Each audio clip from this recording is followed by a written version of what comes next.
తెలంగాణలో దాదాపు 73 లక్షల ఓట్లు గల్లంతు కానున్నాయా? వీరిలో చనిపోయిన వారు, 2 చోట్ల ఓట్లు ఉన్నవారితో పాటు ఓటు హక్కు కోసం ఎన్యుమరేషన్ ఫారాలు సమర్పించని వారు ఉన్నారా? ఇక ఎన్యుమరేషన్ ఫారాలు సమర్పించకపోతే వారి ఓట్ల జాబితా నుంచి పోనున్నాయా?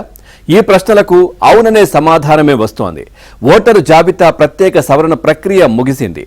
ఎన్నికల ప్రధాన అధికారి వెల్లడించిన వివరాల ప్రకారం రాష్ట్రంలో మొత్తం 3,38,26,448 ఎన్యుమరేషన్ ఫారాలను పంపిణీ చేశారు. వాటి డిజిటలైజేషన్ ప్రక్రియ 78.26% పూర్తయింది. మిగిలిన 73,52,832 మంది ఓటర్లకు సంబంధించిన వివరాలను నమోదు చేయలేదు.